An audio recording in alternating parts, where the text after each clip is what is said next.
So today I want to talk about asset protection and specifically my asset protection plan, which includes a lot of LLCs. Since I own a bunch of real estate, and typically you'll hold real estate in LLCs that are pass-through entities for tax purposes, so you don't have to file separate tax returns. So at a high level, my asset protection plan is I have a living trust, which then owns my holding company, which is an LLC, and then that holding company will then hold the LLC companies that hold my real estate. So for me, I have LLCs for my California single family homes. I believe 2 LLCs for my California single family homes. I have an LLC for my Oklahoma apartment complexes, and I had an LLC for my Alabama mobile home park. So for me, I went a little bit too crazy of LLCs, to be honest. So what I did was each individual property had their own LLC. And while that is the most ideal for asset protection, because if something were to happen to you or someone tried to come after you, they can only take whatever's in that LLC. So for example, let's just say in LLC A, I have 2 single family homes, and then LLC B has like 3 single family homes. And if something were to happen and someone were to come after you, they could basically take everything within LLC A or LLC B, LLC A if something happened in LLC A. So let's say someone tripped and fell in one of the properties that you own LLC A, they can come after you and then take whatever's in LLC A. So you might have 2 properties in there, they can come after both properties. So that's the risk you take. On the other hand, if you were to put 1 property per LLC, in which case that has 7 to 8 LLCs, that's the most ideal for asset protection. However, in California, we have to pay $800 a year in annual taxes for each LLC. And that can quickly add up, right? Like at one point I had 8 LLCs between all my businesses. And, in April, when it came to my tax refund or tax season, I had to pay about $6,400 a year just in LLC annual fees, because that's the minimum required for California. In every other state, it does vary. So for me, what I kind of learned was I went a little bit, it's a balance, right? Like you want good asset protection, but also you don't want to go overboard with all these $800 fees. And some people say, hey, it's the cost of the business. And I agree, right? Like I've made so much money through my real estate that paying $800 a year, it's a drop in the bucket, relatively speaking. But at the same time, it can kind of add up too, right? Especially if you have a large portfolio. So for me, how I really allocate my LLCs is, if there's a property of high equity, which I have 1, that kind of goes by itself to protect it. So you kind of want to look at the equity, right? I have 1 property of high equity. It's more safe, less risk of me being sued because a family member lives in there. I rent it out to a family. And the other LLC has all my other rental properties in there. And these properties don't have as much equity. And then my Oklahoma apartments, actually I had a different LLC for each Oklahoma apartment when I was doing renovations on them. So I have a 26 unit and a 20 unit. So, the 26 unit had its own LLC and the 20 unit had its own LLC. But now that both the 26 unit and the 20 unit are now stabilized, they're now fully renovated, and it's a little bit more, not as much work, not as much risk. I actually consolidated them into the same LLC, and I did that when I did a refinance on my 20 unit. So the 20 unit was in a different LLC. When I refinanced it, I actually transferred it to the same LLC as my 26 unit. So I could remove 1 LLC for 2024. And then my mobile home park, when I sold it, I still kept the LLC because I have a lot of things under the LLC name, like, I had a excavator, a bobcat, a lawnmower, bank account under that one. But, now that the park is sold, I am carrying a note, a second lien position note, which has a mortgage against the property. So the prior owner is the first lien holder, I'm the second lien holder, and I had my LLC holding it, but then I have a parent company which owns the LLC, which the second note is to.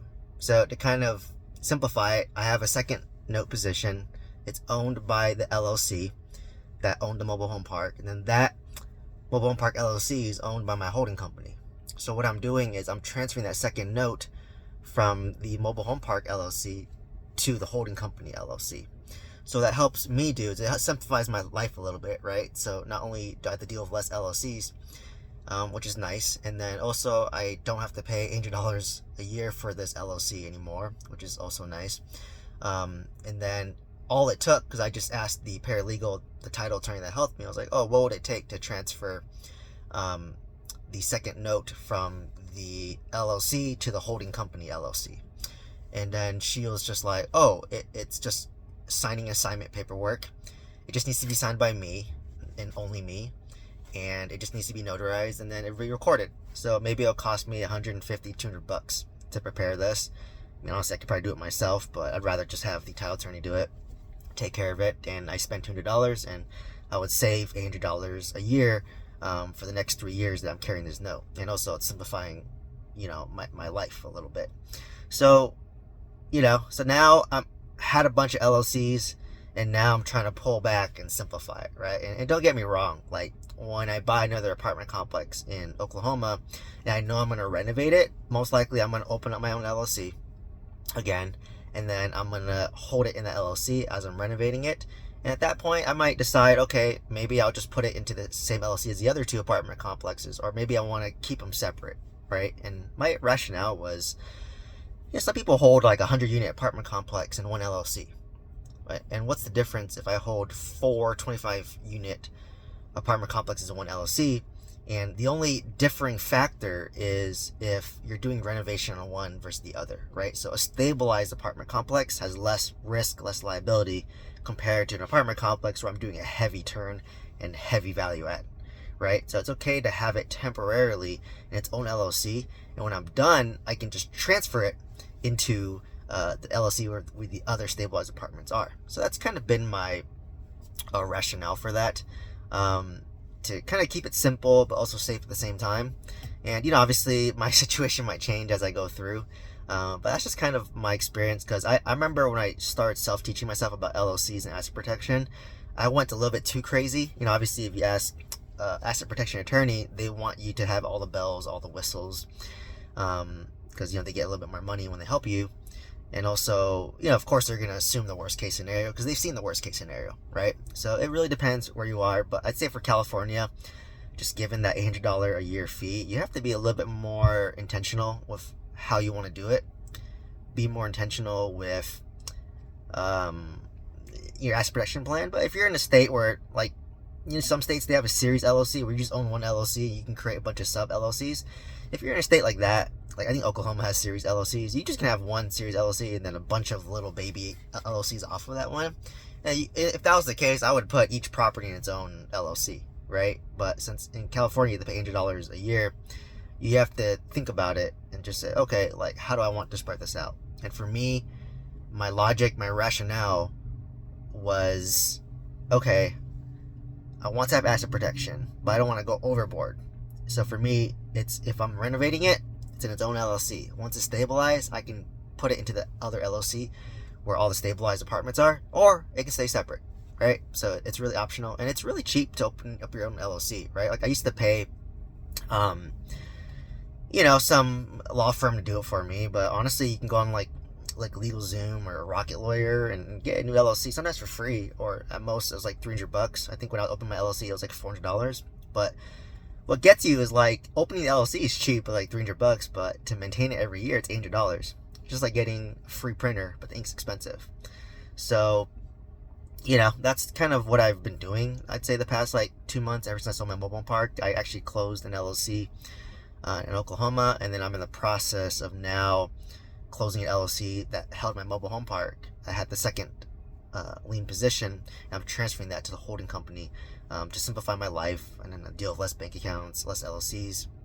My life's already complicated as is, so any way that I can simplify my life in terms of like paying the California Franchise Tax Board, because you have to register with the California Franchise Tax Board, or if you don't register to pay online, then you have to mail them a check, and checks can get lost. You don't have a paper trail. It's just more stressful for me. I hate it when I have to do tax season. So hopefully, 2023, I got rid of like 2 LLCs. So hopefully that's going to simplify my life a little bit. and in 2024 make my tax situation a little easier while still maintaining, decent asset protection. So hopefully you kind of learned value from this and kind of got a glimpse into what it's like having a pretty robust asset protection plan for someone with a 51 unit real estate portfolio. Hope to see you in the next one. Thank you.